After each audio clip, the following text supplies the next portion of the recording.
Thank you. It's really, I want to express my heartfelt thanks and gratitude to the real historical event organized by the enthusiastic organizers of IPDI. And I was listening to the different sessions, and that's really excellent. I hope this will continue till all everybody of all of you will enjoy the session. So my task was to share a few exceptional presentations of COVID-19. To be honest, I have fixed a presentation on GBS, but just in the previous session, Dr. Faraduddin Chaudhary presented another one. So I skipped that. I'm just presenting another one, which I like to share with you.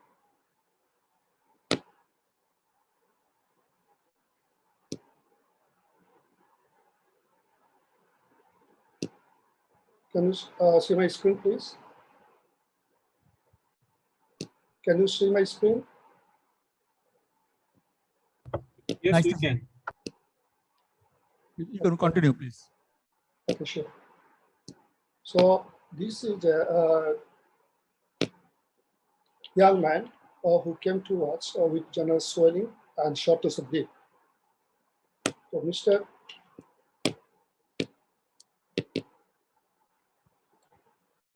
Mr. X, he's a 26-year-old gentleman. He's just a businessman from Mirpur, Dhaka city.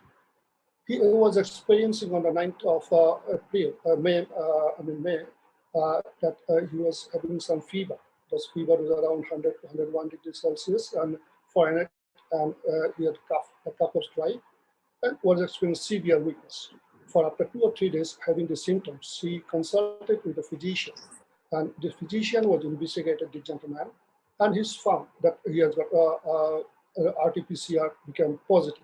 So he was diagnosed as a case of COVID-19 patient, and he was settling at home. But when his cough was becoming severe and he was developing respiratory distress, he was admitted in Kuwait Hospital, which is a COVID dedicated hospital in Dhaka city, and where he was treated appropriately. When his oxygen was coming down, he was put on oxygen support by face mask. And he was maintaining his oxygen with 5 to 10 liters per minute. And with this scenarios, he was investigated at the time, and his CBC was within normal limit with little bit low lymphocyte counts, and his CRP was a little bit high. And his renal function into creatinine, blood sugar, LT, electrolytes, and everything was within normal range, except ferritin, which is a little bit high. At the time, the CT scan was done, and the CT scan showed that the groundless opacities in both sides of the lungs. That was around the 7th or 8th day, and that was the thing which they have to switch the treatment to some aggressive treatment with steroids, then remdesivir, and also they advised injection ceftriaxone, enoxaparin, and fexofenadine, the usual doses. So with this treatment, he was gradually recovering, and after when he was settled, his oxygen level was maintained in his normal level without oxygen support for 3 days.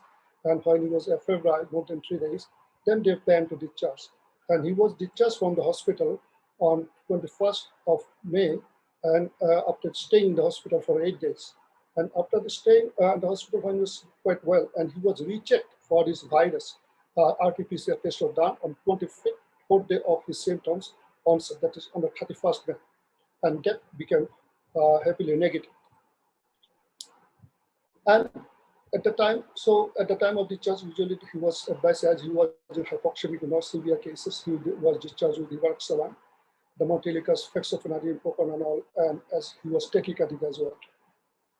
At the same time, that he was also given a short course of 12 days of dexamethasone, possibly for the tapering. So it's not usually needed in tapering doses in our settings, in our guidelines.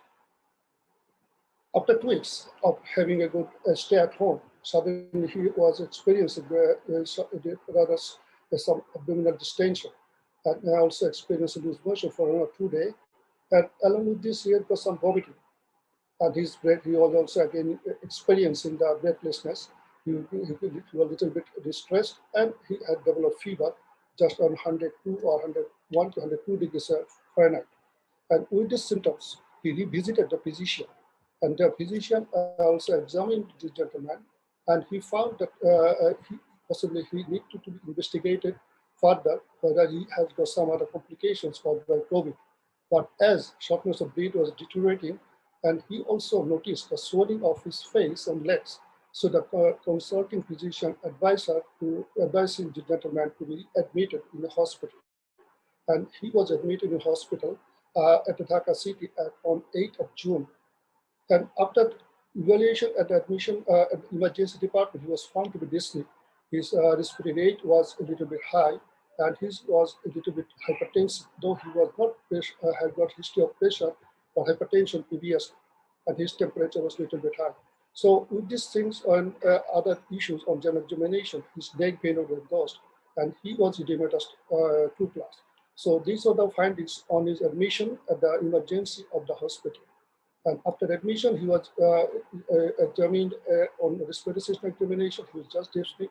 Respiratory rate was high, and with evidence of right-sided mild pleural effusion, as evidenced by the dullness and reduced expansion and diminished breath sound on the right side. And abdomen just a little bit distended, and was mild moderate ascites, as evidenced by just shifting dullness. No other organomegaly or no other positive findings were there except ascites. In cardiovascular system examination, as I said, he was blood pressure a little bit raised on 40 over 100 meter mercury, and he was tachycardic, though it's regular, and that was 120 beats per minute. But pericardium level nothing, just racing high.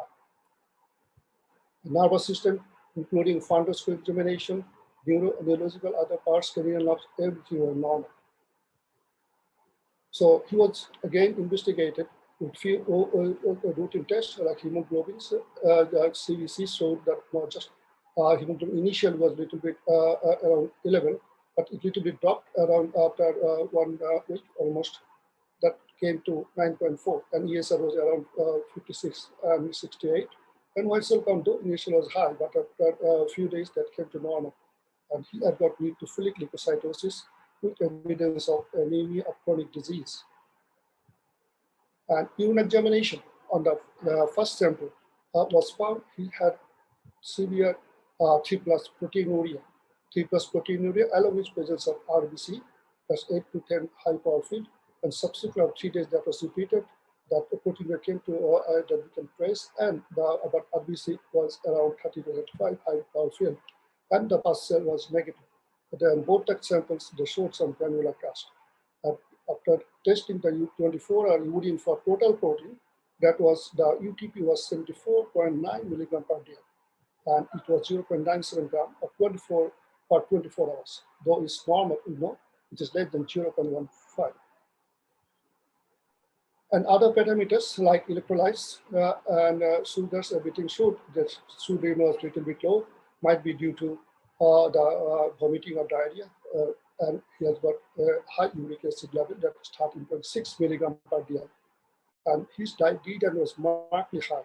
And with these things, he was being investigated further for shortness of breath, and X showed that he has got isolated, that I said, on opacity, as you know, that is cerebral effusion, which was confirmed by ultrasonogram. And his cardiac evolution was almost normal, except a little bit high pro BNP, that was 944.84. For the evaluation of DVTs, we did some duplex studies, but all the duplex study revealed nothing. The flow was normal. As he has got high fever initially, we have sent the blood culture and urine culture both were negative. At CRP at the beginning was 228. 222.8 to 22.8 gram milligram per week. An ultrasound was done. The kidney size was normal. Just moderate ascites and acidotic effusion. So he was was diagnosed as a case of glomerulonephritis with acute kidney injury due to glomerulonephritis, possibly due to post-COVID complication. And we started treatment with a conventional way, but fluid restriction, salt supplementation, as he was hyponatremic. He was put on antibiotics morphine after sending the samples for blood culture. Though blood culture revealed nothing, then he was switched to oral medication. And as he was symptomatic accordingly, and we started blood pressure for blood pressure bisoprolol, and this was effectively controlling blood pressure and also advised the prednisolone 1 milligram per kg body weight almost. So that was about 60 milligram per day. With this treatment ongoing, that we have shown the remarkable response of the gentleman of his kidney function status. Initially, that was on the 5th of June was 5.8, and gradually it was creeping up. And when that raised up to 8, we started the prednisolone, and subsequently over the next week, the blood creatinine came to almost normal. And at the end of 18th of June, that was 1.2.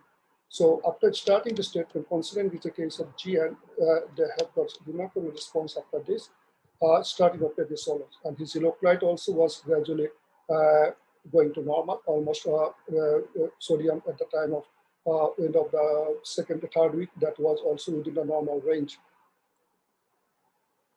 But urinary at the time of the date is possibly, sorry, it's not a correct date, that was 18th of June. On the 18th of June, that urinary became normal. There was no RBC, but still there was few casts. But regarding the CRP, again the D-dimer, D-dimer was persistent high. Even at the time of discharge, the D-dimer was not coming down. That was still more than 10 microgram per DL. And but his CRP was come to markedly low. If we consider the previous one, 222.6, that came to 16.6. And at this time, the gentleman's, the swelling, the shortness of breath, all disappeared. And he was respiratory distress become settled. When he was discharged, he was put on, he still just discharged a few days ago, 2 or 3 days ago. He was advised to come back with a follow-up test regarding the renal function test, urinary total protein, and D-dimers. And he was, at the time of discharge, he was given with the medication, steroids, and Rivaroxaban, as he has got high D-dimer still. And hopefully, we are expecting after 2 weeks, we can review the gentleman again, along with the consultation of a nephrologist. So this is a case which really, I think, is a little different from other presentations. But I have to say some, limitations of these observations. Number one, we did not perform the renal biopsy to establish this case is glomerulonephritis, as the party was very young and he was only son of his mother, and he was reluctant to do the renal biopsy. Number two, that it may be a case of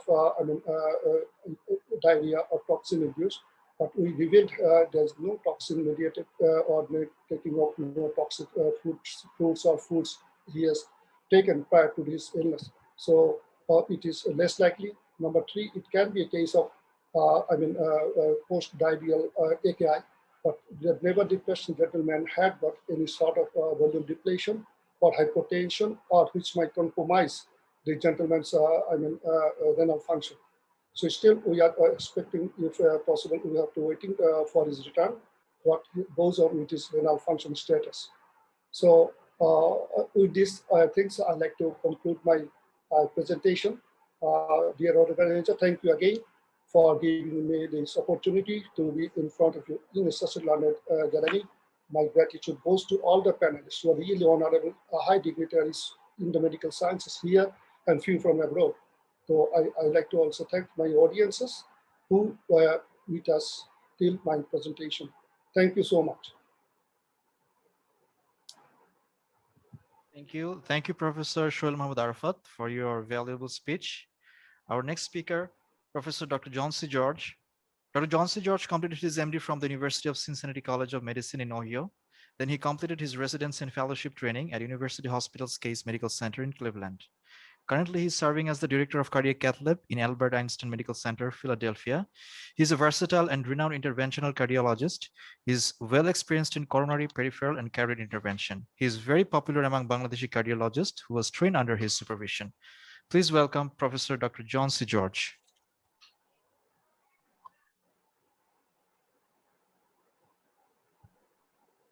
I thank you again for this introduction, and thank you for this opportunity to be attending this exciting session on COVIDCon and sponsored by IPDI. Thank you for the invitation to me, and I'm honored to be here with you all to present a very unique case of a patient with COVID-19 that presented to the cath lab in our cardiovascular department. So this is pulmonary embolism in a pregnant patient with COVID-19. Here are my disclosures. And we'll talk about this case. This is a 34-year-old female that came into the emergency room at an outside hospital initially due to progressive dyspnea and shortness of breath, and a recent diagnosis just 1 week prior of COVID-19. This was confirmed by antigen test and then subsequently RT-PCR. Her past medical history included asthma. She's morbidly obese with a BMI of greater than 60 and some genital herpes. Pregnancy screen prior to getting a CT scan showed that the patient was pregnant.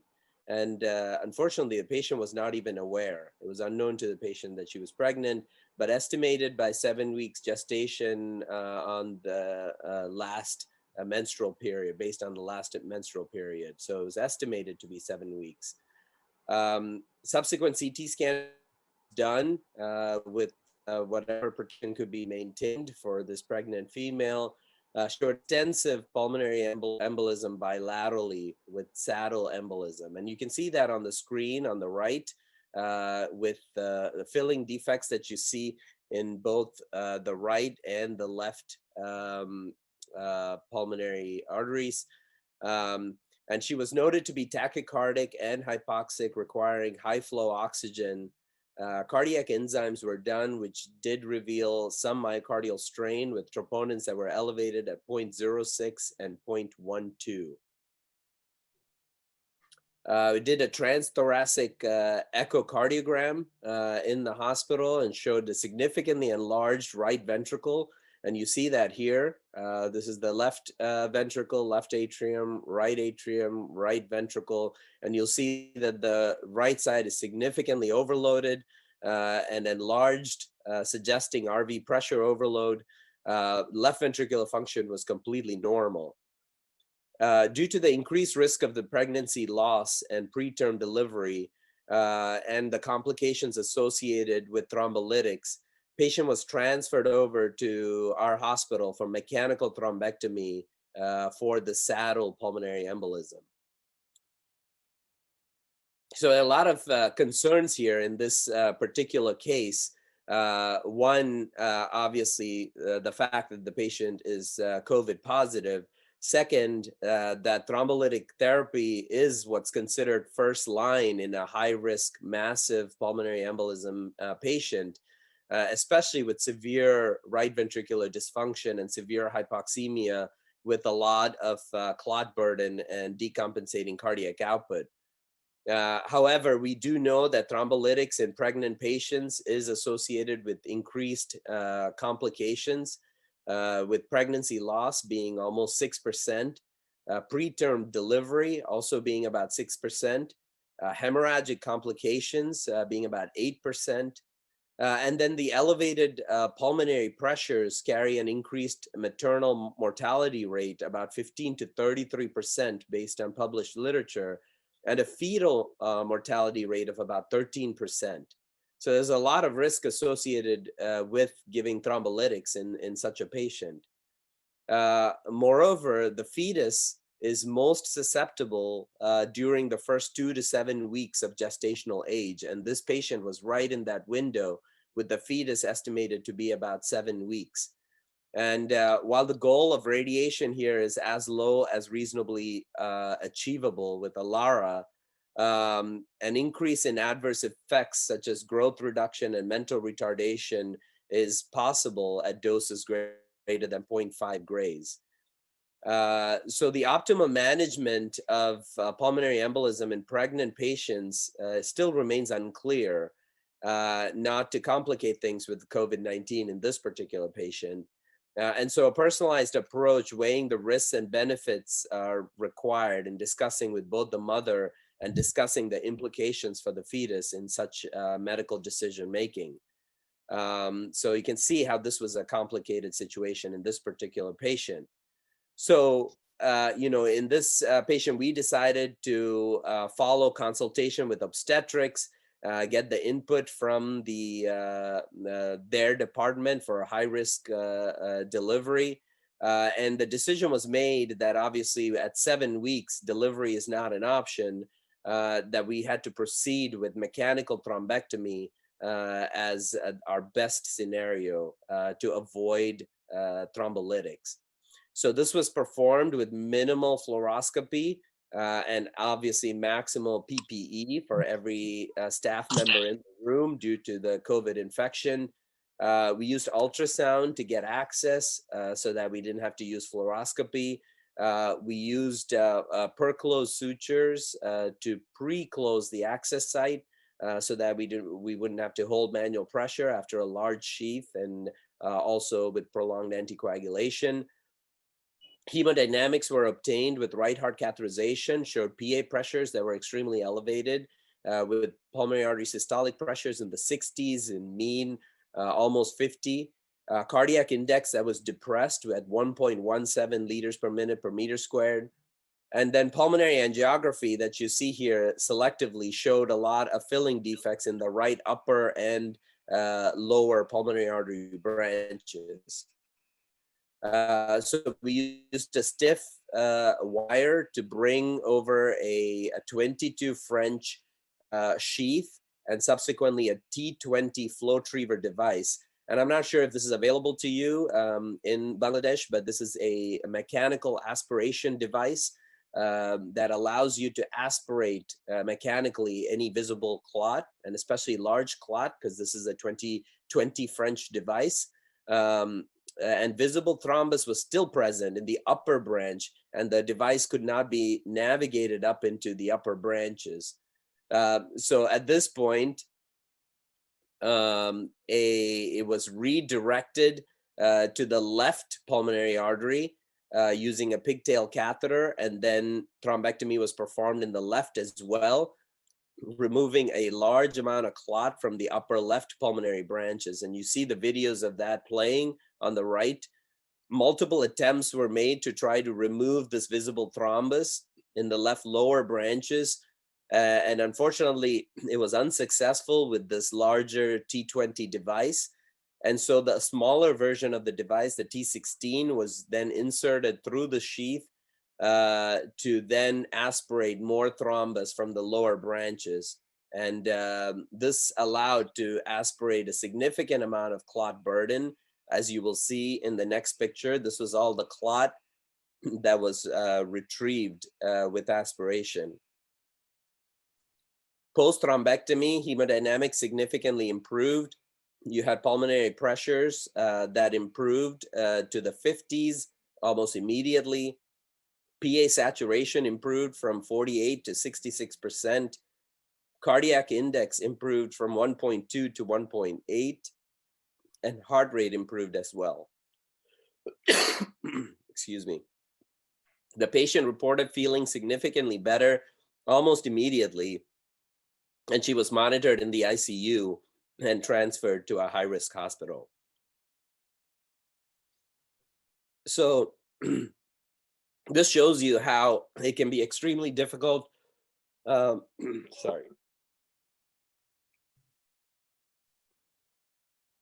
Shows you how it can be extremely difficult treating a COVID-19 patient.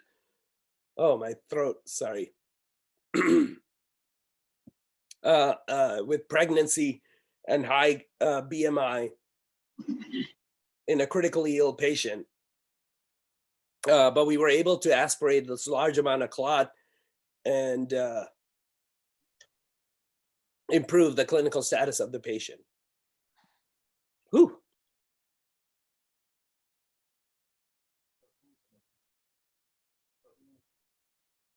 All right, with that, I will stop, and I'm happy to answer any questions. Thank you, John. You have the water, please, for you.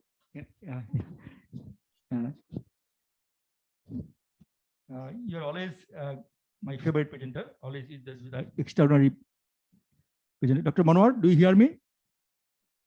Dr. Banwar, Yes, yes, yes, you see the case? yes. Few comments. Is I think comments I there. think the case is a very brilliant one, and I am telling that the case I am going to present have some similarities with Dr. John's case. The difference is that what he did sitting in USA is the state of the art maneuver that should be done. But what we did in Bangladesh may not be up to that level. However, the facilities are not equal in everywhere in the world. Yeah, sure, sure. Thank you. Dr. John, you plus wait. We go to the next presenter. We come back again. Dr. John, please wait sometime. We can go to the next presenter. You have some rest and take them some water, and we come back again. Okay. So our next speaker, Dr. A.B. Matikuzzaman. Dr. A.B. Matikuzzaman passed his MBBS from Chittagong Medical College in the year 1992. He is a renowned gastroenterologist and hepatologist and faculty of College of Medical at the University of Central Florida. Currently, he's serving as the director, PHA College of Medicine, University of Central Florida, USA. Please welcome Dr. A.B. Matikuzzaman.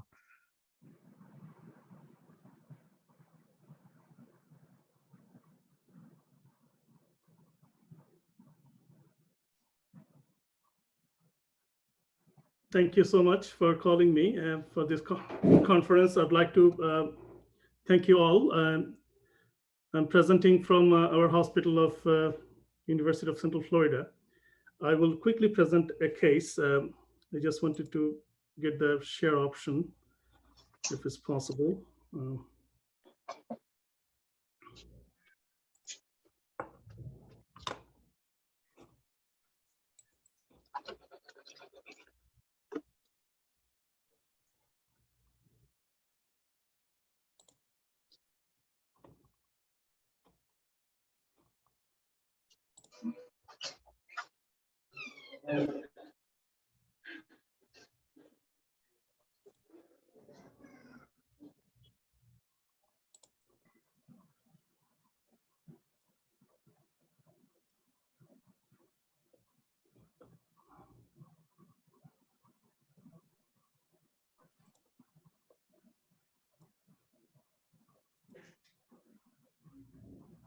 Can you see the presentation?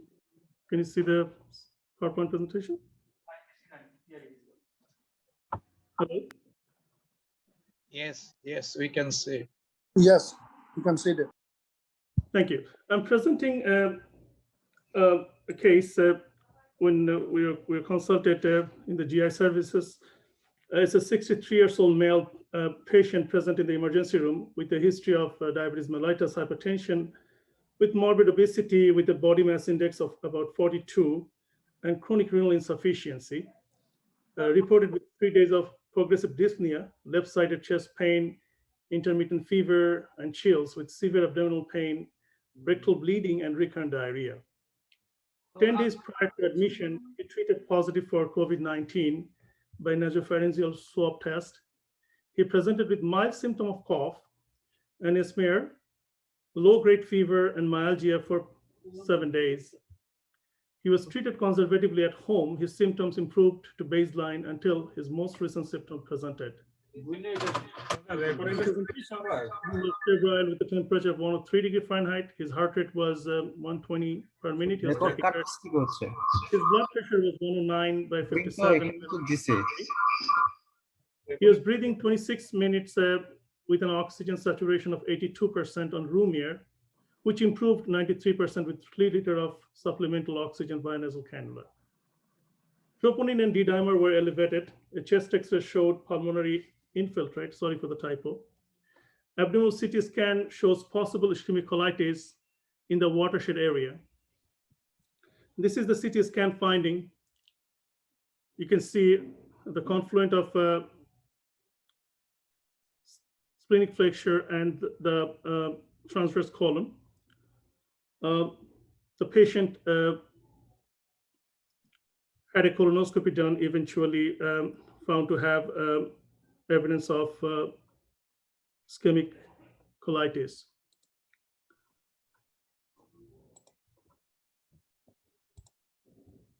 there's two aspects of this case. I think it's kind of unusual and can be important for the clinician. The first aspect is the presentation in the emergency room with rectal bleeding, which is not very common. Though ischemic colitis is a well-known presentation of the patients who are severely sick with COVID infection. Though they do not have significant pulmonary issue, but they can still have. Atik bhai, yes. please share your screen again.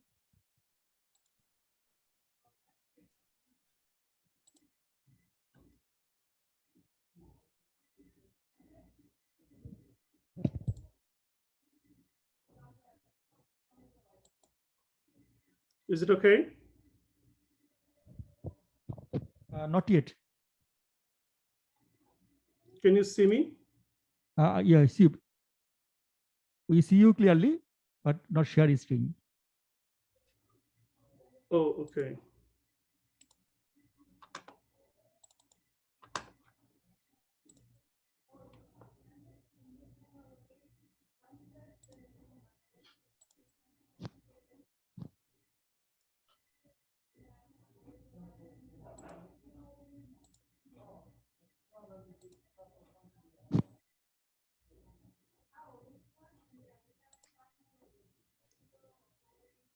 Professor Amal Kumar Chaudhary, do you hear me?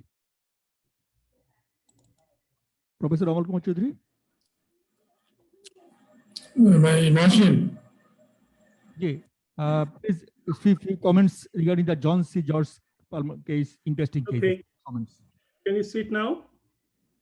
No, yeah, not yet.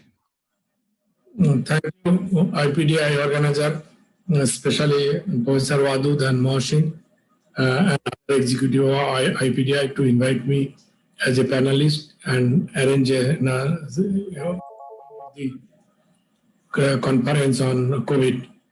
Mohsin, I think you know I was advised to absolute voice rest.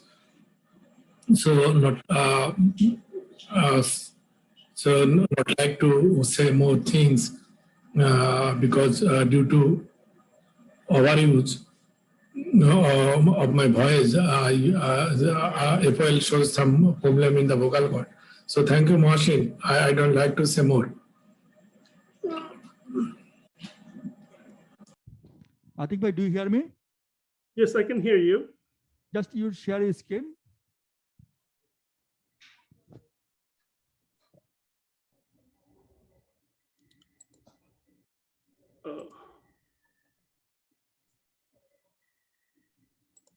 I was sharing and then, okay.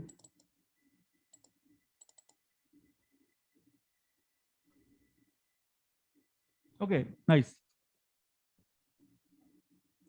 So I was talking about ischemic colitis as a presentation of uncommon presentation of COVID infection, and which is very commonly overlooked.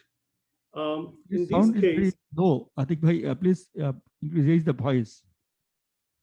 Can you hear me? Nice. Okay. Yes. Yes. So what I was telling that COVID in COVID era, even the patient is not very significantly sick, but still the patient can have quite significant presentation of ischemic colitis. Some patients just presenting with anticoagulation. Some patient is have rectal bleeding, and the rectal bleeding sometimes can be masked while the patient is having ischemic colitis, like this patient, who does have risk factor for ischemic colitis, but it wasn't very evident unless we did the CT scan of the abdomen.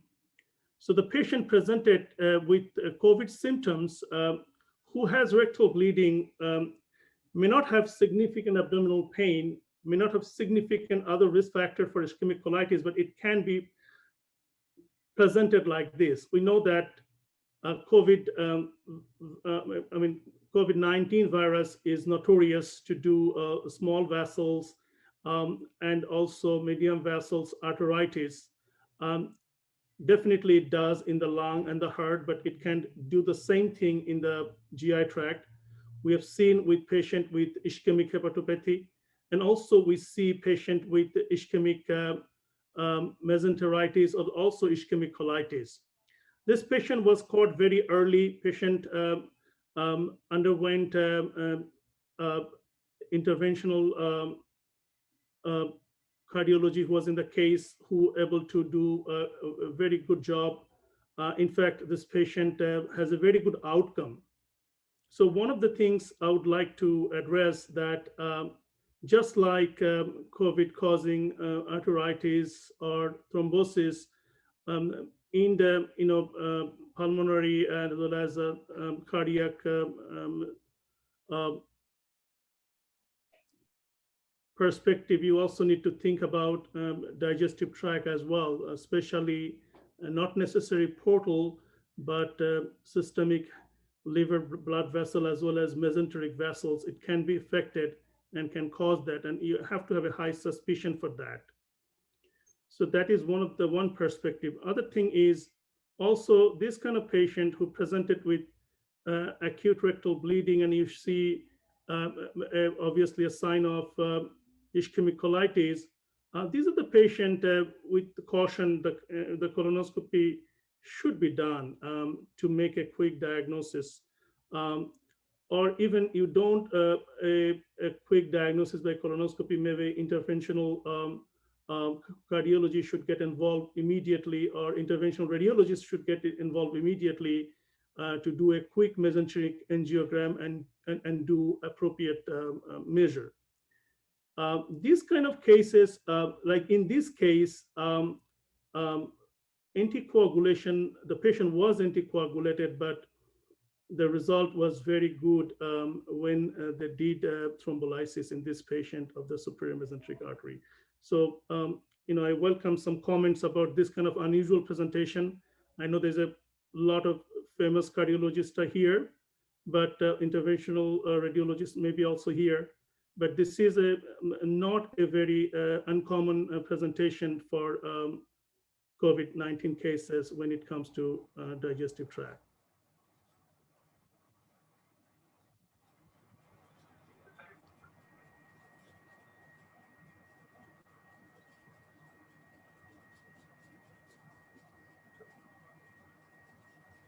Hello?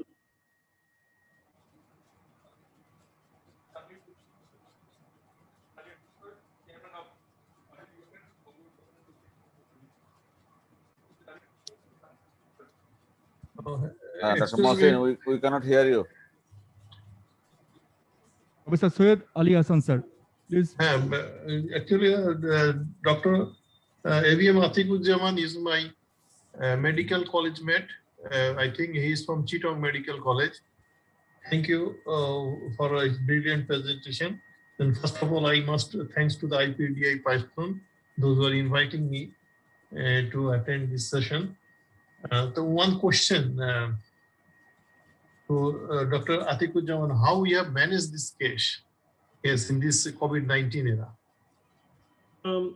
One of the biggest struggle when this case was diagnosed, it was one of our first cases when the COVID started. And we are not involved directly managing the COVID patients. Obviously, we're in the consultation service and we are called for this patients specifically.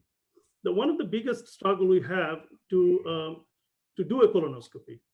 And our protocol was every single patient need a colonoscopy has to go through the surgical board if it's really need a procedure or not. Interventional radiology declined to do this case right away unless we get a diagnosis more specifically, not on the CT scan. So we had to get involved. We had to follow the extreme protocol in the OR. The anesthesiologists follow the extreme protocol for COVID to do a colonoscopy. The colonoscopy has a lower risk when it comes to direct endoscopy than the upper endoscopy, but still, we took just stage 4 precaution in the OR to do a colonoscopy, and we did a colonoscopy. We did definitely a colonoscopic as well as tissue diagnosis of ischemic colitis. The surgery because the patient's overall condition wasn't very favorable, but still surgery recommended, this patient should go for interventional radiology to do a try to see where's the site of the lesion and help it. And interventional radiology quickly step in this case, again with maximum caution. In the beginning era of COVID, it was a big struggle to do any cases because we are not quite sure and how to protect ourselves. The good thing is that our all the surgical suite as well as interventional radiology suite has negative pressures, and also on that time they have a good protocol about cleaning the room and utilizing the PPE appropriately. PPE is absolutely necessary for our gastroenterologists to use for any endoscopic procedure. And one of the things I think endoscopists did very well, if you look at the mortality data among the physicians, the gastroenterologist did not suffer significant mortality while they were doing endoscopies or other because of the maximum precaution and also selection of the cases. So this case, did very well with the thrombolysis of the superior mesenteric artery and did very well. This is a successful case, but many cases, it wasn't possible in right time to do everything. I have to admit it, even in a very advanced setup like in our center, which is a big teaching hospital. Excellent presentation and excellent management. Presentation. Professor Farooq Ahmed, Director, and Professor Sheikh Russell National Guest Liver and Hospital. Professor Farooq Ahmed, sir, please comment the extraordinary case. Thank you, Dr. Mohsin. Thank you, all the authorities of IPDI platform for inviting me to speak something about this case presentation, particularly the unusual case presentation of GI system. And thanks to BM Zaman, I'm seeing you for long gap. So thank you very much for presenting these sorts of extraordinary cases, very unusual GI cases. And in the time of COVID, even in Bangladesh, we are getting a lot of cases with unusual GI presentations. Not a lot, but few cases of unusual GI presentation. And I wonder, and it is really amazing for a GI specialist to see such a cases who is very aged, having a lot of morbidities and also having ischemic qualities. I wonder how you have made him prepared for colonoscopy, which might be very difficult, challenging in our setting. So it is really extraordinary for me to see such a cases undergone colonoscopy. And it is also really amazing to see to manage such a cases with thrombolysis. I wonder whether it was how it was successful to treat him with thrombolysis only without going for surgery, colectomy or like this. So it is really wonderful for me to see such a cases. Thank you, Atik, for presenting these unusual cases for us. Thank you, Professor Farooq Bhai, one of my very favorite senior brother. We work together very closely, as well as the gastroenterologists, my classmates who attended here, and as well as I would like to thank the organizer of IPDB, especially Sohel, to invite me here to present a good case. Obviously, we have cases which were not very successful, where you could not do a colonoscopy right in time, where the interventional radiology was taken in right in time, and which did not have a good outcome. But I just presented a case which did have a good outcome, and we were able to do it pretty much. Thank you, Atik. I think we must have also a thing in mind that we must have high level of suspicion among all ranges of patients during this pandemic, particularly cases who presented with symptoms cannot be explained reasonably. So any cases which could not be explained properly, adequately, in that case we must be suspicious about COVID-19 in any cases with unusual presentation. And we are also seeing such cases even in our country. Thank you. Thank you, sir. Dr. John, do you hear me? It's the interesting case, but you are a versatile interventional cardiologist. I think do peripheral intervention, everything. What is your opinion on these cases? On ischemic colitis? Yes. Ischemic colitis. I think what we've seen in COVID is that it's an environment where you see thrombotic presentations in multiple different vascular beds. And we've definitely seen it in the mesenterics as well, affecting the gastrointestinal system. And again, I think as eloquently presented, you have the options of lytic therapy or thrombectomy. And I think you have to weigh the risk and the benefit in each of those scenarios for these patients. And if you can identify where the thrombus or the thrombotic occlusion is, that would be the first step. And then to resolve that with either thrombectomy or thrombolysis. I think if you can't visualize systemic thrombolysis would be the easiest thing to do. But if you can visualize where it is, we tend to be more selective and aspirate out as much of this thrombus as we can to reestablish circulation and flow to that segment. The problem is that the later the presentation is, the less likely that that area of the gut will recover. And so I think that's the tricky part in when the patient presents and how quickly you can take them for an intervention. Thank you. Sir. Can I ask you a question, Atik? The Crohn's disease patient, inflammatory bowel disease patient, they are sometimes they are getting steroid or sulfasalazine and those things. Do you have any idea whether the patient who are on low dose steroid, are they protected more about these thrombotic changes during this COVID infection? It's a very interesting question.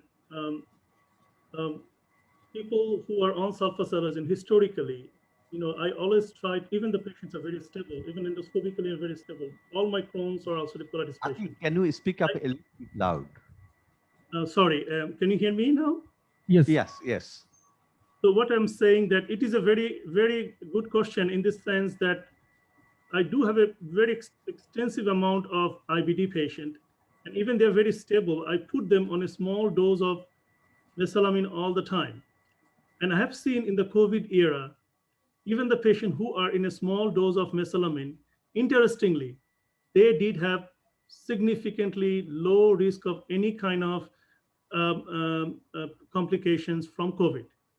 Obviously, there is no data whether there is a direct relationship with mesalamine with thrombotic complication or not. But just as a clinician, what I have seen with my big cohort of IBD patient, I have seen almost no thrombotic complication of my IBD patients. And this is something very interesting question. First time you ask, this was raised in many forums, but thanks for asking this question. And it really raised the possibility of the vascular pathway where mesalamine can help patient long-term to reduce the metaplastic changes of the intestine. Then we go back to using of celecoxib and other medication. But I personally think mesalamine does have protective function for both the thrombotic side effect of the digestive tract. I don't know how it worked, but clinically it is very evident. Thank you. I want to put my comment on this issue. Definitely, your experience is great. And regarding use of this mesalamine, mesalamine is just an analog of 5-ASA compound. So it is something like the aspirin. Who knows that it may have some antithrombotic effect, but I don't know whether is there any literature evidence regarding this issue. I do not find anything in the literature. So Atik may go on, and maybe you can share your experience, and you can produce a paper and to publish it in a journal, so that we can have a light on this issue that this 5-ASA compound may have some protective role, particularly in Crohn's patient regarding prevention of thrombotic complications due to COVID in this group of patients. Actually, there is a theoretical possibility that these drugs may actually help as acting as an anti-inflammatory agent. Less activation, less platelet activation, less inflammation. Maybe there's something in there. I was quite curious because that was my observation. That's why I was asking, because the guest will be better able to answer this question. So it is a good question, and in fact, as you know, that there is a difference of 5-ASA and mesalamine. 5-ASA is, and our Professor Ajad Khan did this groundbreaking work on mesalamine. So, when you talk about 5-ASA, obviously we're talking about the ASA compound, which is intact there and which get absorbed systematically in the system, and obviously it does have some benefit theoretically on the thrombosis. But mesalamine, we are talking about where it is working only locally, which is not being absorbed in the system. But it's still, and that is interesting, that still I see quite significant benefit on those patients. Absolutely, not a single of my patient has any kind of thrombotic episode. Crohn's patients I'm talking about during this COVID era. Can it be incidental finding? It can be. Can it be really a beneficial? Can be, but I think it's something, as Farooq Bhai was saying, what for my resident to make a paper out of it. I think it's a good advice. Thank you. Thank you, everybody. Jaman. I think it's interesting case. So much discussion here. Thank you joining with us. Stay with us. Thank you. Dr. Shibli, please.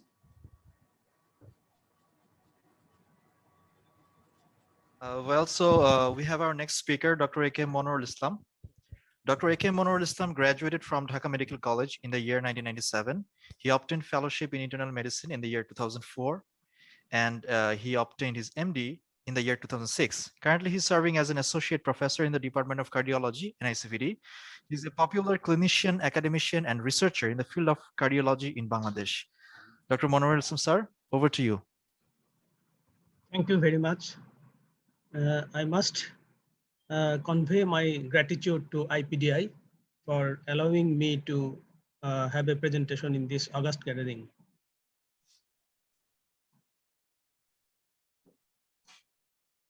I have already told that my case had some similarity with that of Professor John's case. However, it differs from the case of John. I am going to tell a tale of a middle-aged man regarding an unusual presentation of COVID-19. The man was of 34-year-old, having remote history of IV drug abuse. And if he could tell the truth, within 1 year, he did not have any IV drug abuse. And he was admitted with COVID-19 pneumonia with high fever, cough, and dyspnea. And this was his CT chest. And at the time of presentation, his serum procalcitonin was negative, but D-dimer was in the upper limit of normal range.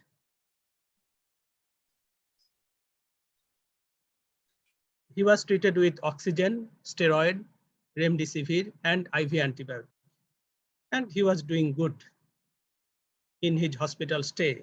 But on day 7, he developed chest pain, cough, hemoptysis, tachycardia, and he was hypotensive. Accordingly, ECG was done, and you all agree with me that the ECG was having just sinus tachycardia and nothing else. Troponin was negative, but at this time, D-dimer was quite high, nearly 3000 nanogram per ml, and NT-proBNP was 600 picogram per ml. CRP was very high, 316 milligram per liter, and this time serum procal was positive, and this was more than 4. Thinking of the significant worsening of the respiratory symptoms and negative troponin, and also the almost normal ECG, one suspicion was that that patient might have pulmonary thromboembolism. Accordingly, CT pulmonary angiography was done, and this was the picture of the angiography of that patient. We are seeing that there is a saddle thrombus involving the bifurcation of the left main pulmonary artery and also extending to the branches. And this is the extent of the thrombus. This was really a very large thrombus. And when echocardiography was done as a routine in this patient rather, and this was the picture found. This is the apical 4-chamber view. And this is the dilated right heart, right ventricle and right atrium was significantly dilated. And this is the tricuspid valve.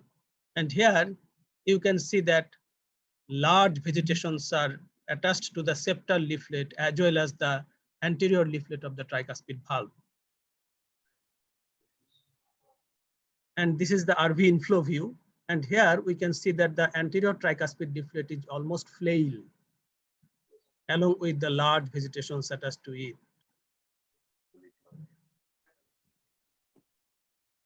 This is the zoomed view showing the vegetation beautifully and the anterior tricuspid leaflet. And here you can see that there is significant tricuspid regurgitation.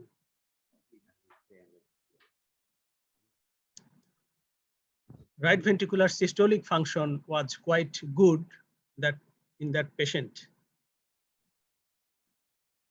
Duplex study of the lower limbs was normal. And when blood culture report was available, it was found that the causative organism was Pseudomonas aeruginosa. Accordingly, the patient was managed with enoxaparin and the combination of piperacillin and tazobactam along with gentamicin. You know that in our country, the provisions for mechanical thrombectomy is not existent right now. And at the same time, considering the presence of hemoptysis and the ongoing COVID-19 situation and other factors, just thrombolysis was also not done. The patient was rather more conservatively treated with enoxaparin and antibiotic. The patient improved clinically over the days. However, cough, dyspnea, and edema persisted. So, cardiac surgeon was consulted with regarding the surgical excision of the vegetations, as the vegetations you saw just was quite large. And also considering the severity of the tricuspid valve regurgitation and the flail nature of the anterior tricuspid leaflet, the probability of the tricuspid valve replacement was also consulted with. But the surgeon regretted and he advised adopting a conservative approach at that time. Over weeks, the patient improved clinically further and the vegetations get reduced in size. However, significant tricuspid regurgitation persisted. And in this follow-up echocardiography, you are seeing that the right ventricle is still dilated along with the right atrium, but the vegetations are almost non-existing. This is the apical four-chamber view and this is the RV inflow view. In both the views, the leaflets are being well visualized.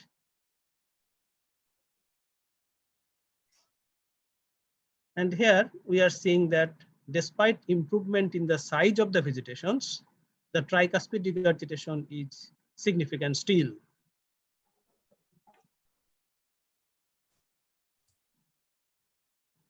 After 5 months, the vegetations disappeared and tricuspid regurgitation reduced in severity to mild one.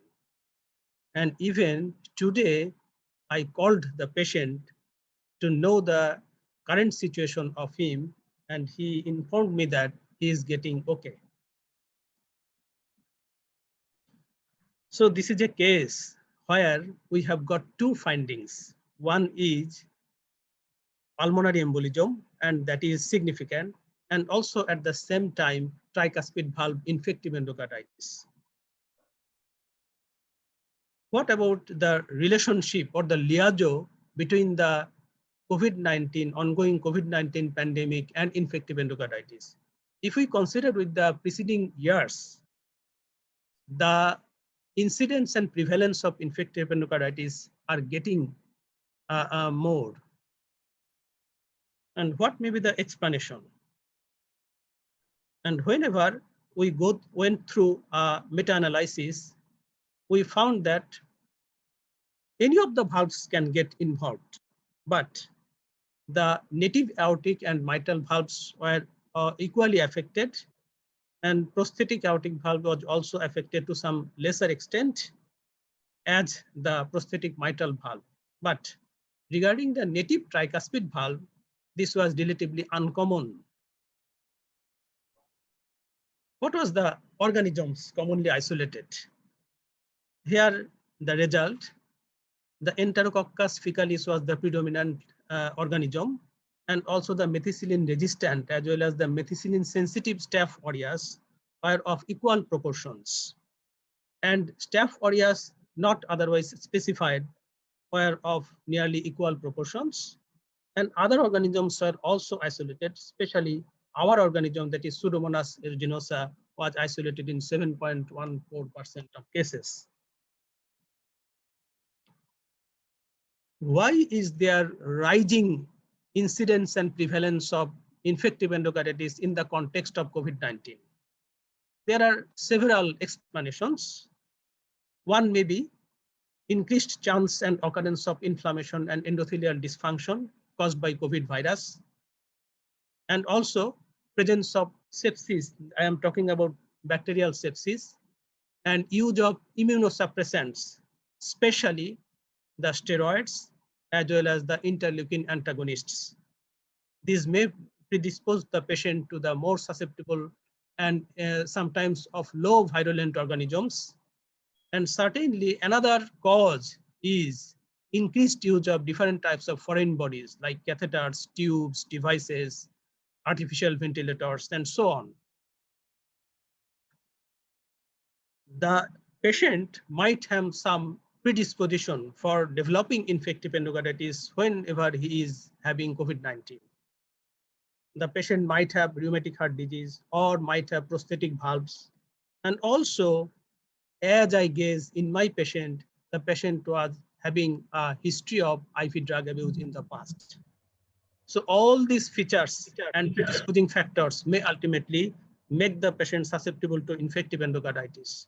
So at conclusion, I like to say that COVID-19 has unleashed a Pandora's box of sickness and death for the mankind. Incidence and prevalence of infective endocarditis may have increased in COVID era, as the statistics is seeing, and immunosuppressants, including steroids and interleukin antagonists, among others, may predispose to infective endocarditis in COVID-19. High degree of suspicion is warranted for timely diagnosis and management. Management may be as per the existing consensus until further evidence becomes available. Thank you all for patient hearing. Thank you all.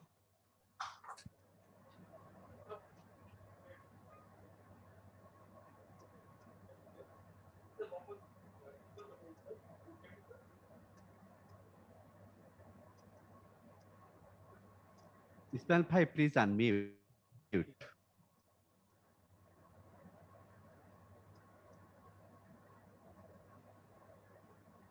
We cannot hear you yet. Hello.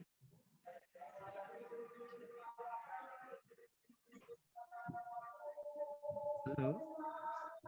Hello. Do you hear me? Now we can hear you. Yes. Yes, we can hear. Yeah. What is the question? Actually, I have not heard your question. Question for the speaker. Your Any comments and regarding questions COVID? Islam. You Yeah. Yes, this is a very nice case presentation. Actually, we have heard so many case presentation in this series. That is the unusual presentation. In this case, we have seen that there is a massive pulmonary embolism as well as there is a vegetation on the tricuspid valve, and it is due to infective endocarditis. So this is very unusual, but the way management protocol was done, it is also exceptional. Actually, only an Aspirin, whether it is enough for pulmonary embolism or not, it is actually my question. Whether we should actually proceed for thrombolysis, or though not possible for thrombectomy in our situation, but thrombolysis can be done in addition to anticoagulation by enoxaparin. And the right way the vegetation was treated, that is by the blood culture report, but subsequently we have seen that all the lesions disappear.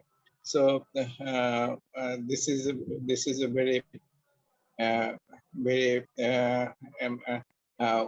are very lucky that we have saved this patient.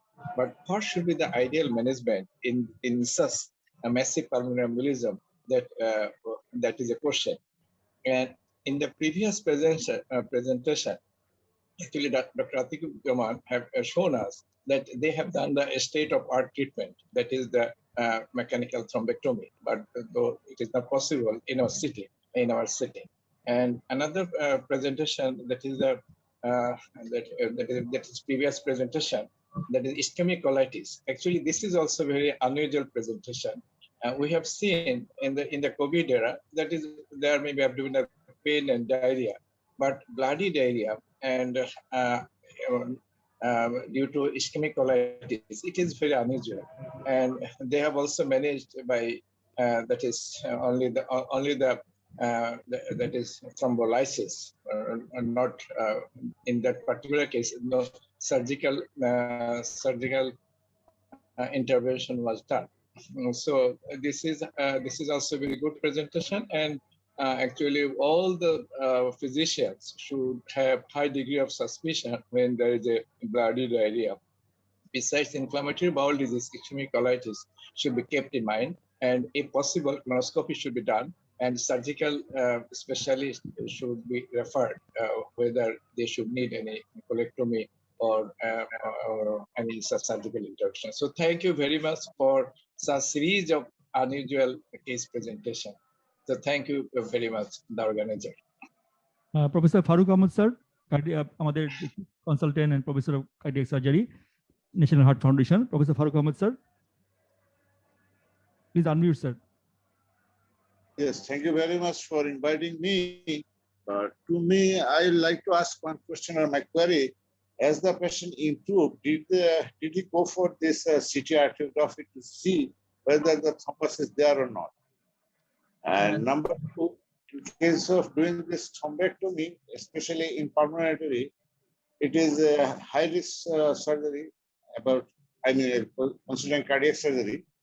Patient will have to undergo this cardiopulmonary bypass and all these things, and this has got some consequences. There may be some complication which may precipitate, and in that case, we have to think of the risk-benefit ratio.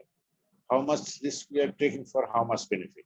And if there is any other alternative like medical thrombolysis, which may help.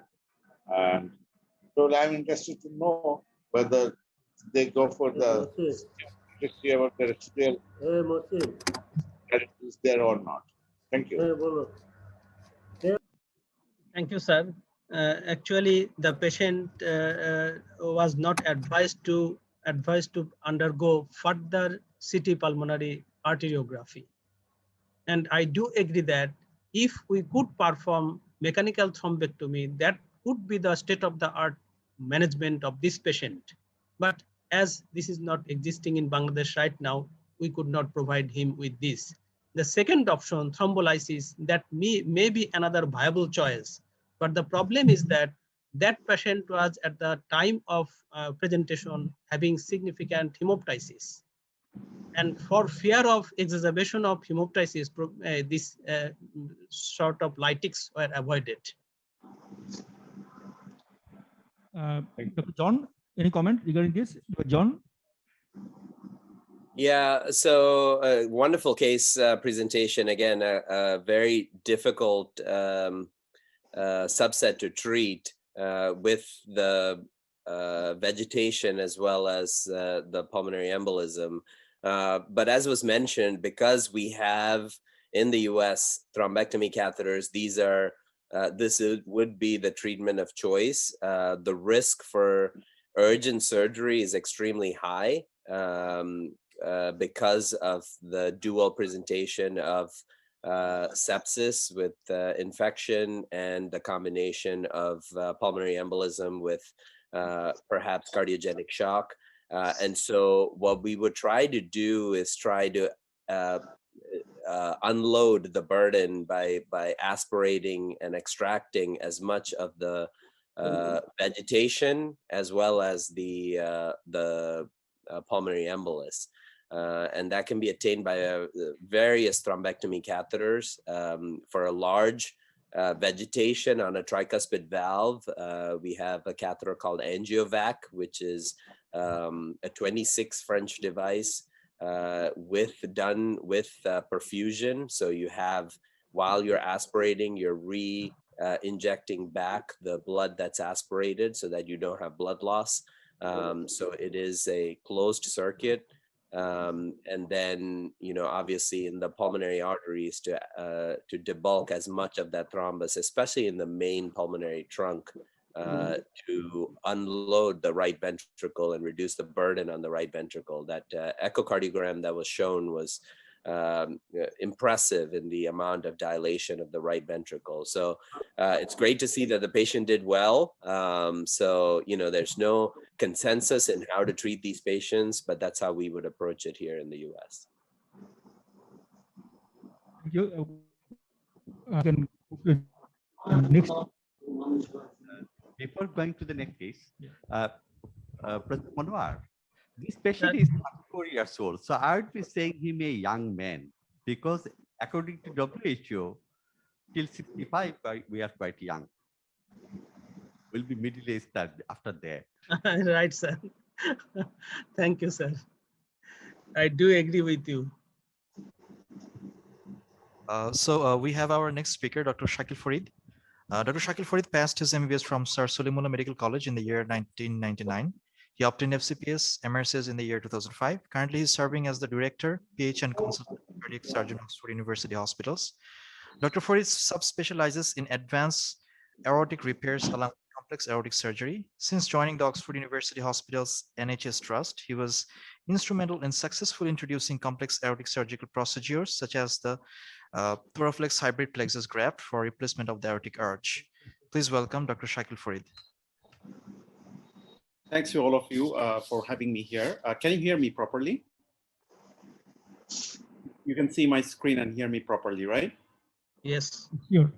Thank you. So before I start my presentation, I just wanted to make 2-3 comments. I think Wadud Bhai asked about the feasibility of using aspirin in COVID patients. So basically, as you know, the recovery trial has taken place in our hospital. We included around 7,500 patients and included them in the aspirin arm. So compared to the control group, there was no difference in the survival. However, so the mortality was almost 26% in patients who did not have aspirin and 25% in patients who had aspirin. So there was no significant difference. The median hospital stay was less, 1 day. So instead of 9 days, it was 8 days in the other patients. So aspirin doesn't have any role, to be honest with you. And just another comment about the pulmonary embolism case. So if you look at the European guidelines, most of the hospitals in UK, USA, even in the Western world, don't have the fancy instruments or don't have specialized people like Dr. John George. So systemic thrombolysis is actually a good option, and it's carried out throughout the world. So, in Bangladesh, I'm sure that can be carried out, even if you don't have those fancy tools.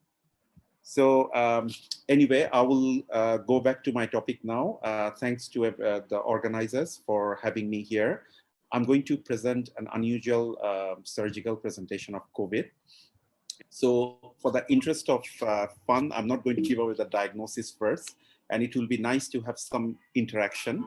So a 59-year-old male who was previously very fit and healthy, used to walk his dog 3 times a day, 3 times a week, and used to walk quite a lot, no problems. He developed COVID. And then after COVID, instead of getting better, he has been getting gradually worse, up to a point that he used to get severe shortness of breath with minimal exertion. And he was quite tachycardic, feeling lethargic and tired all the time. So he presented in the A&E after 6 weeks of having COVID, having recovered fully from the other symptoms of COVID, no fever, nothing whatsoever. He was just treated with paracetamol at the height of COVID. So on presentation, apart from tachycardia, there was no other problems. He had some bloods done, like the routine bloods, which showed a D-dimer of more than 3,000, a BNP level of 1567, normal troponin. His saturation was normal on room air. With exertion, with 6-minute walk test, it would drop to 92-93%. So the good SHO saw the patient and thought that, well, the D-dimer is high, the patient has had COVID, common thing common, let's rule out pulmonary embolism. So quite rightly so, he organized a CT pulmonary angiogram. I will show you the CT angiogram. This is the CT angiogram. So this is the pulmonary artery. You can see some clots there.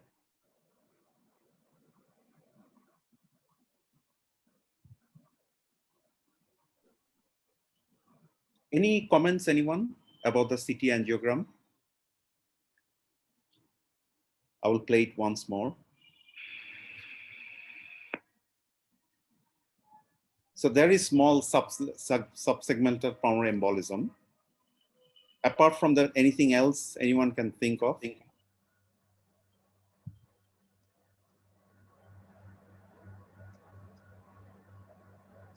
Let's go to the next scan then.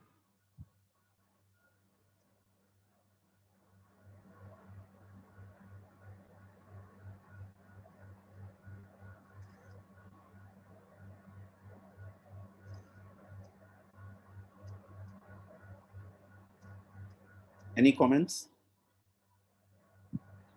Anyway, for the interest of time, I will go to the main bit. So yes, it does confirm pulmonary embolism, and it's been reported as well by a junior registrar. You have to understand, this is like the height of the pandemic, when there are patients coming in the A&E, people are flooded with patients, doctors are flooded with patients, overworked. So what it shows, apart from the pulmonary embolism, is a big clot in the right atrium. So similar to last case, Professor Manohar's case, people thought, okay, there is something in the right atrium. This guy is not an IV drug abuser, nothing at all. You know, he doesn't have a central line, Hickman line, no chemoport, nothing whatsoever. So what's the next thing? So quite rightly so, he had an echocardiogram done. So you can see, I'm just showing you the important pictures. This is the transesophageal echocardiogram, bicaval view. The IVC is here, SVC is there, interatrial septum, left atrium, right atrium. You can see a huge clot which is coming from the IVC. The moment it comes from the IVC, that raises a suspicion of other problems. So this is the color view. You can see there's no, this is the interatrial septum, huge clot, huge. So we'll go to the next view, 4-chamber view. So those who are not cardiologists, this is the right atrium, this is the right ventricle, left atrium, left ventricle, aortic valve will be somewhere there. So the huge clot is there, which is going in and out of the tricuspid valve. Now, what are the possibilities? This can be a big clot, but coming from the IVC, it's not a myxoma because it's not attached to the interatrial septum. It's not a primary cardiac tumor. Now, whenever you see something like this coming from the IVC, you have to exclude intra-abdominal pathology.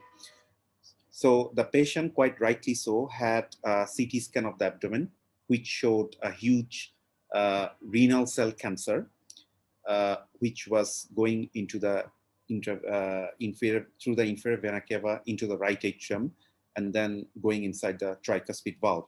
So the diagnosis was done, patient was discussed multiple times at the MDT, and then was brought in for an operation because the patient did not have any signs of any metastasis anywhere. So what we did was the usual setup for cardiac surgery.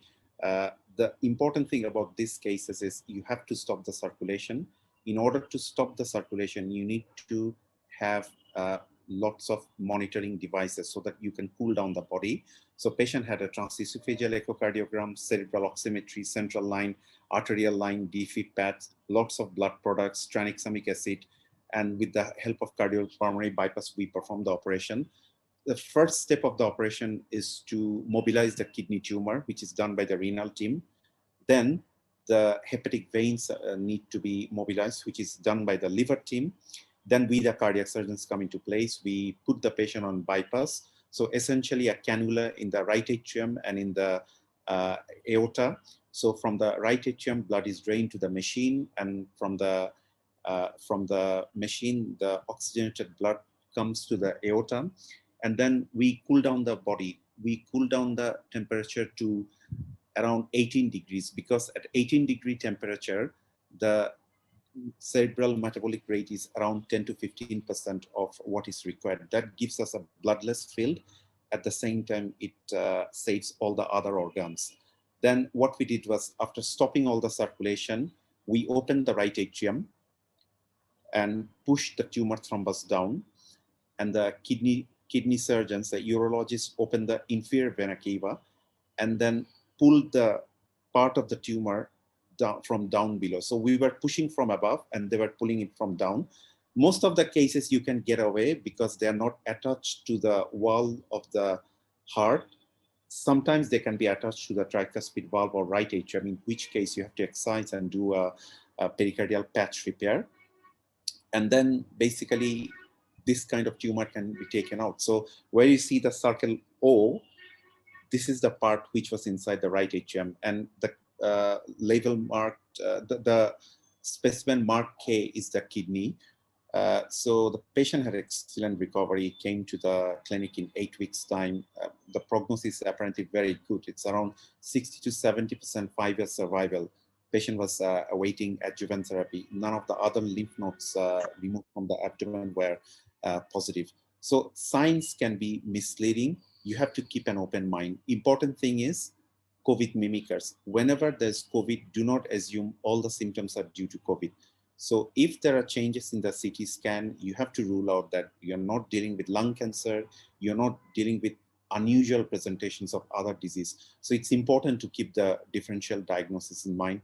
Review the whole set of images so that this kind of cases cannot be missed. And also, important thing is to have a very good teamwork. I leave you with a beautiful picture of the Blenheim Palace, which is Winston Churchill's birthplace. It's only 10 to 15 minutes from Oxford University Hospital. Thank you very much for your attention.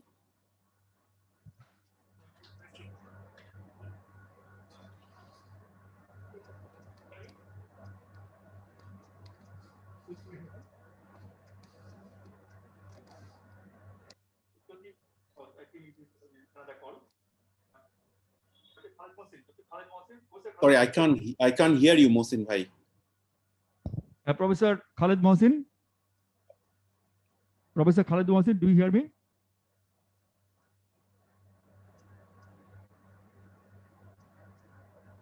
Yes. Meeting, sir, please. Okay, thank you. Very nice cases, particularly from home and abroad. I have a question to Dr. Monwar. He is one of my very favorite cardiologists, a great author and a real thinker. Monwar, we know that the cytopathic effect of COVID virus on the endothelium. So do you think that there is some direct damage to the valve coating or the valve endocardium by the virus, which has triggered the formation of the vegetation? And in that case, what can be the preventive strategy? Because the vegetation is a real problem, because it is very difficult to treat. The floating thrombus or the migrating thrombus or the thrombus in transit can be dealt with a relative ease, but the vegetation is very difficult to treat and dislodge. Thank you, sir. Thank you very much. Actually, this is true that COVID-19 virus has got cytopathic effect, and this cytopathic effect is exerted on different types of cells, including vascular endothelium. So, though endothelium of the endocardium of the heart itself has not been mentioned to experience the cytopathic effect of the virus, but we can extrapolate what has been mentioned in other places of lining the epithelium. So there is a possibility that it can occur. And regarding the prevention, I think nothing special. The state-of-the-art management strategy can be applicable for here.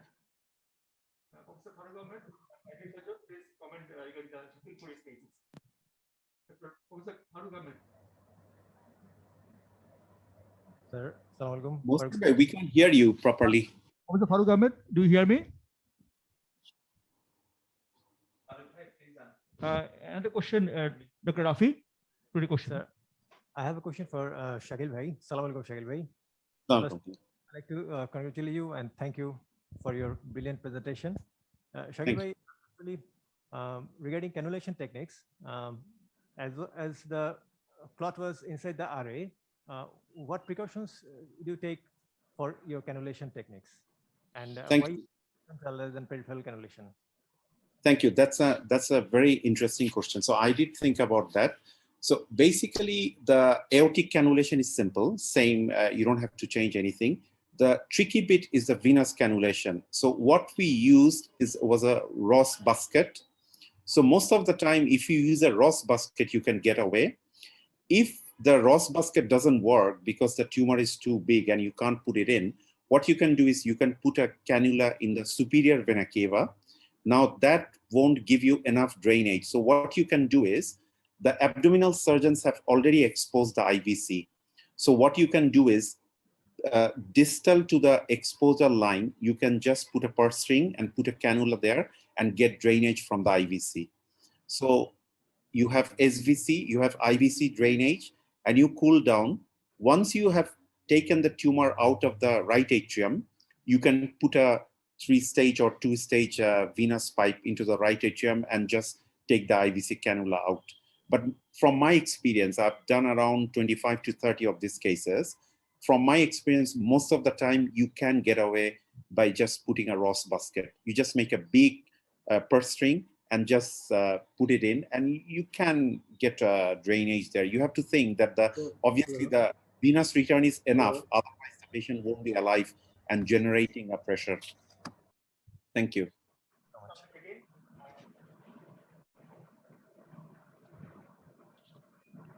So our next speaker, Dr. Noor Hossain Bhuiya. Dr. Noor Hossain Bhuiya graduated from Chittagong Medical College in the year 1995. Then he obtained FCPS from BCPS in 2007. He also received fellowship in surgery from the prestigious institute, the Royal College of Surgeons of England, in the year 2018. Currently, he's working in Shahid Suraj College as an associate professor of surgery. He's also serving as the Secretary General of Bangladesh Society of Surgeons. Dr. Noor Hossain Bhuiya, over to you. Thank you very much. I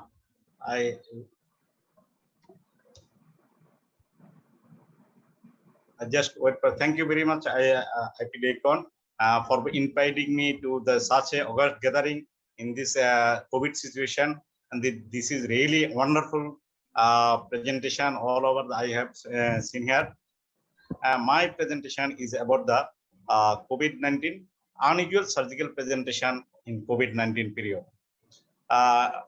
Already I have been introduced by the moderator. So just I have some case summaries, and before that I introduce introduction about the COVID-19 and surgery in this COVID era period. From the very early outbreak of coronavirus in late December 2019 in Wuhan, there is an unprecedented phenomenon in death of surgical care, healthcare delivery. Both patient and surgeon are at stake when it outreached worldwide after declaration of pandemic. Thoughtfully, as the grave coronavirus pandemic haunts the healthcare globally, the healthcare workers are combating with immense stress and hectic pressure. In Bangladesh, healthcare professionals working in the discipline of surgery also the effects of this grave situation. Surgery exposes the member of surgical team to blood, content of alimentary system of infected patient. To be precise, this is unavoidable in a surgery, whatever the setup is. So the profound effect of the virus has left surgeons of all levels. That means this is from mid-level, our assistant register to the faculty and allied discipline, and their workload in a critical situation.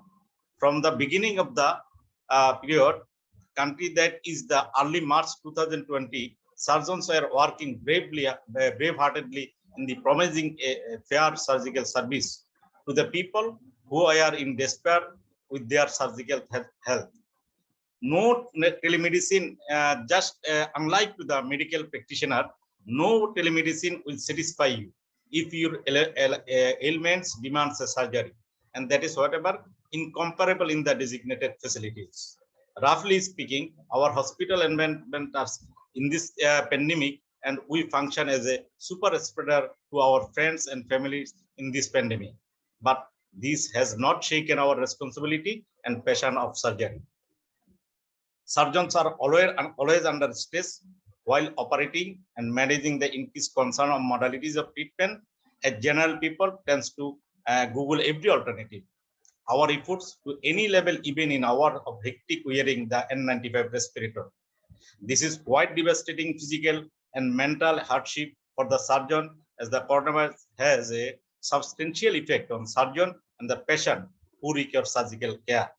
You cannot do the alternative to the patient if he or she absolutely possesses an indication of surgery.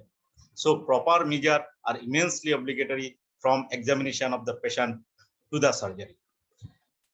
This is the protocol of surgery in our COVID pandemic period. With the surgeon, we see the patient outpatient, teaching, elective procedure, cancer surgery, ward down, emergency period.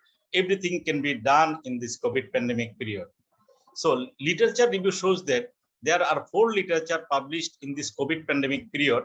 They have shown that 51 patients diagnosed only in the post-operative period out of 64 patients. Synthesis of this report concerning the post-operative outcome of patient diagnosed COVID-19 during the perioperative period suggested 14 by 51, that means about 28% post-operative mortality rate and severe, mostly pulmonary complication, as well as medical staff exposure and transmission. This is the 4th paper. One is the Iran, China. There is 3 paper in the Iran, and 1 and 35 paper in the China, and 13 paper in the Italy. So most of the near about fatality is about routine and cancer surgery. There are the Iran, 2 patients died in out of 3 patients, and China first one is not died, and Italy 5 patients died in 13 patients. That means 38.5%. Again China, there is 34 paper and 7 died in 34%. That is 20.6%. So mortality is higher in surgical patient. We mourn though that patient and the doctors who died in this COVID pandemic period. Many of our surgeons in Bangladesh, mostly the surgeon died in this COVID pandemic period out of all of the doctors. So I just so that we are always remember them and those who are died in this COVID pandemic period. Most of our senior people, including our president of Society of Surgeons of Bangladesh, and also the other faculties, junior to senior teacher, maximum we are teachers and died in this COVID pandemic period due to the COVID effect. Here you show the scene that there are also some junior doctors who are promising. They also died in this COVID pandemic period doing the operation in the COVID pandemic period. This here I showed the Dr. Nuruddin Baki is the assistant professor only, and so junior, he also died in this COVID pandemic period. So there are many of our legendary surgeons died, Professor Ghulam Kebia, Professor Manjurur Rashid, and everybody died with the COVID pandemic period during the dealing with the COVID patient. So my case discussion. I have discussed the only 4 cases and repeatedly as there is a time shortage. My first case is the 48 years old male patient was admitted afternoon with the severe abdominal pain, vomiting with history of fever for 12 days. Was diagnosed as a case of perforation of gas containing hollow viscous by plain radiograph of the abdomen. He presented further symptoms to toxicity with hypotension and tachycardia. There was no chronic abdominal pain or analgesic use, but patient was a smoker. There was no history of suggestion of previous typhoid infection.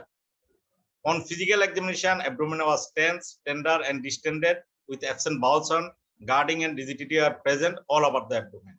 On digital examination, the empty the rectum.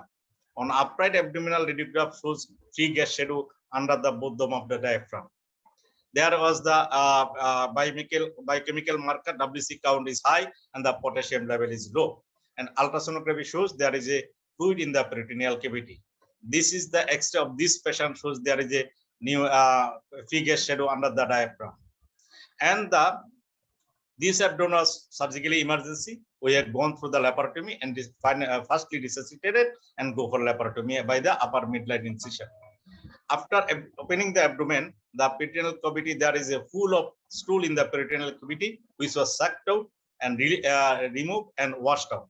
And then there is a perforation discovered in the terminal part of the ileum. The perforation was repaired. The perforation was comes out as it is a delayed case, already infected. So we have done the ileostomy in that cases. And it is, although there is a patient, is toxic now. So in the first PD of sample sent for as the protocol, sample sent for RT-PCR test and which was positive. On the basis of this finding, the diagnosis of typhoid enteric perforation with COVID positive confirmed. Patient was shifted to the COVID ward of our hospital, Sohit Sohrabdi Medical College, and routine care was given. The board and treated by the multidisciplinary approach. The board further added low molecular heparin and on the 5th postoperative day. But on the 5th postoperative day, patient developed severe respiratory distress and oxygen saturation was 60 to 70%. At first tried by the high flow nasal cannula, but patient condition deteriorated and shifted to ICU. On the 10th PD, patient was died due to pulmonary complication. My second is a 26-year-old male presented with the severe pain in the right iliac fossa and diagnosed with a case of acute appendicitis, which may be burst. So patient was, in this patient was taken with the positive RT-PCR report done with his, come with the report by his judge, and also patient present with the fever. On examination, patient was hyperpyrexia and ultrasonography shows there is a hugely inflamed vermiform appendix with paracecal collection. There was WBC count 15,200 and the neutrophilic leukocytosis. So it is acute appendicitis with COVID-19 positive. So after resuscitation at COVID protocol, patient was open and appendicectomy was done. After appendicectomy, patient was shifted to the, and we have kept here, there is a COVID protocol, the minimum surgical team, minimum person should be kept in the COVID theater. So we kept in the COVID theater the minimum surgical team. So operation done and patient shifted to the COVID unit. All COVID treatment was given by multidisciplinary approach, but again the patient condition was unstable. His oxygen saturation fall 85 to 90%, but gradually this patient is gradually improved by oxygenation. And patient was hospitalized about 1.5 months, then improved. Actually, in case of appendicectomy, we kept the patient only for 5 to 7 days. In that cases, as the patient was COVID positive, and again the patient was complicated, the patient was kept the hospitalization for 1.5 months. The third case, this is the doctor's patient. That's why I have not mentioned the name of the doctors. He is a doctor, Dr. X, 55 years age, presented with severe PLID with choriogonal syndrome. His consultant neurosurgeon advised for operation as he is now present with the choriogonal syndrome. So all investigation, including RT-PCR done, which was negative. On 4th PD, he developed fever and severe body ache. So again, RT-PCR done. He was treated or operated in the private hospital, where the COVID setup and the COVID ICU whole are separated. So on 4th PD, he developed fever and severe body ache. So again, RT-PCR done, which was positive. On 7 PD, he developed respiratory distress and CT set shows 10% his lung involvement. He was hospitalized near about 1.5 months and patient gradually improved, but he go through all of the complication of the COVID condition. The multidisciplinary approach given to him and treated accordingly, but finally he improved.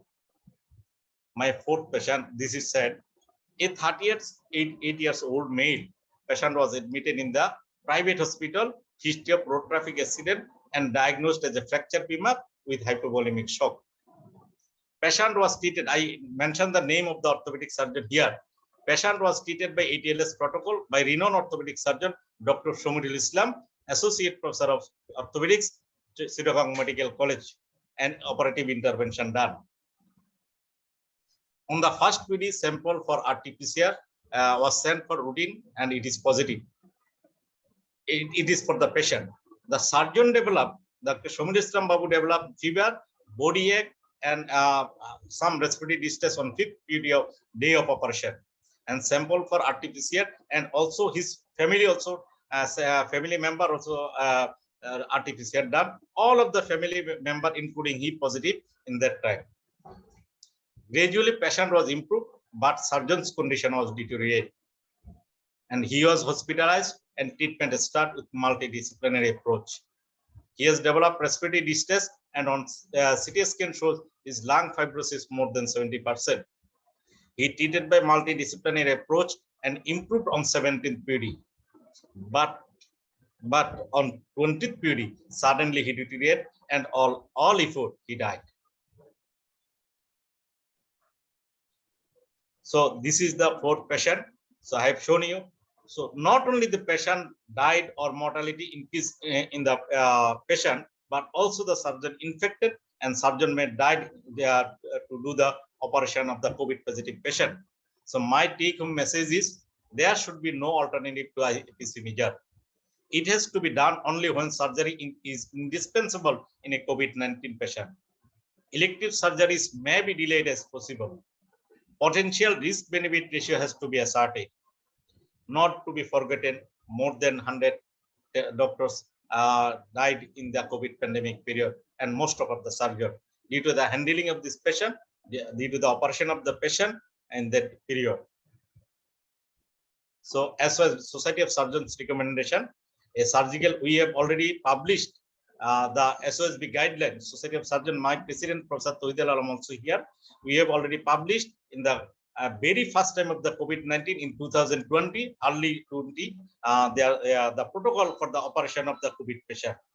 So their audience and their surgeons, their patient, and also the respected faculties, the surgery should be committee, a review committee should be included, and surgeon, anesthesiologist, and nursing potential, because all are the potential to be exposure to the COVID-19 period. So thank you very much. Thank you for listening from this period. Thank you very much. Thank you, Dr. Nurusan, for the excellent presentation. The nice message for the society. So IPD also travels to all the COVID materials. I'm requesting Professor H.M. Tawhidul Alam, he's the president of Bangladesh Society of Surgeons. Sir, few comments. Thank you very much for inviting me in this IPDI COVIDCon 2021. I must thank to the organizer, particularly Professor Dr. Abdul Wadud Chaudhary as that is chairman of the session, and Dr. Mohsin Ahmed, Secretary General. Actually, I'm listening all the presentation. I enjoyed thoroughly because in the cardiac era, we have got little experience. Still then, we are seeing that there are lots of complications happening in the cardiovascular system, cardiac in respect of vascular system, all of the cardiac problem they are developing. Some of them are managed by a conservative approach, and the better center they are managing by intervention. So everything happening. There are lots of complications, new complications are happening with the patient in this COVID era, and we are not familiar with this. But we must be very alert and must have suspicion in our mind that this something new happened in this COVID era. And particularly, I must thank to Dr. Shakil Farid because he took the initiative in the first when the COVID era started. He, along with the Bangladeshi surgeon, he develops a guideline, a beautiful guideline that is spread worldwide, and particularly for Bangladesh, they developed a guideline. We also, Society of Surgeons, have introduced a guideline for the surgeons also. But lastly, I want to mention one thing that because the surgeons are directly related to the patient, they must be very careful. We don't have any scope of seeing or examining the patient over internet or over telemedicine. So we have to see the patient directly, and we have to perform the surgery directly. So we must be very careful, maintaining all the precaution in managing our patients, even doing surgery on a COVID patient. With this few words, I would like to again thank to the organizer for inviting me to this wonderful the meeting. And I personally have learned many things from the previous speaker. Thank you, everybody. Thank you. Thank you. We are grateful. Professor Abu Nasir Rizvi Bhai, with here, he's the chairman of and professor of neuromedicine, Bangabandhu Shikkunj University. Though no cases in neuromedicine here, but previous session we see there is a Guillain-Barré syndrome, GBS, and post-COVID. The excellent case in Dhaka Medical College. Professor Abu Nasir Rizvi, your experience neurological complications. Thank you, Dr. Mohsin. Thank you, the IPDI committee, especially Professor Odud and Dr. Mohsin, for inviting me in this session. Really, I enjoyed this session. And Dr. Mohsin, I have seen the last paper. I joined a bit before, and I have seen the GBS patient. Exactly, we had a webinar yesterday from our Society of Neurologists of Bangladesh, and we had discussed about it, this post-COVID normal viremia, post-viral complication, all can happen in the COVID, all the COVID patients, like all other viruses. But one thing is that the severity is high, and another thing, the coagulopathy is a very important factor for this COVID patient, and the severity. So, all the cases we have discussed regarding your cardiac chapter, I enjoyed that. Everywhere there is a coagulopathy, you see, there is a thrombus in the cardiac, in the vascular. And another take-home message from the Dr. Arafat presentation is that they will do a simple urine routine test for all the COVID patients. That's because it affects even the kidney also. And that patient had a glomerulonephritis, you see. And Dr. Atik's presentation is a very nice presentation of Dr. Atik about the ischemic qualities. And we should not ignore the we should keep in mind all the points of the COVID patients. And because when a COVID patient comes, and what Dr. Noor Hussain has presented, the doctors also got some afraid, and they sometimes don't take all the histories all the time. So we have to be careful about all the systems. And regarding our neurological aspects, this GBS, is encephalitis, centrally encephalitis, encephalopathies, and the peripheral, there is peripheral neuropathies, GBS, even Bell's palsy is also common with the COVID patients. And another things for the COVID patients is this psychological problem, this tension, depression, and unusual tremor. We had a lot of patients, post-COVID patients, their unusual tremor of the hands and the limbs. And we had a team working. We had a post-COVID clinic in our university, and we had a neurological team is working with them to get the post-COVID complications, what is happening. And still these are on the process, and hope we'll find something new in future. Again, thank you the presenter, thanking the organizer for inviting me, and really I enjoyed this session very much. Thank you, everybody. Faculties, we are running short of time, at 30 minutes lag behind, so we should move forward. Thank you all the faculties, expert panelists. We are really grateful IPDI to present with us.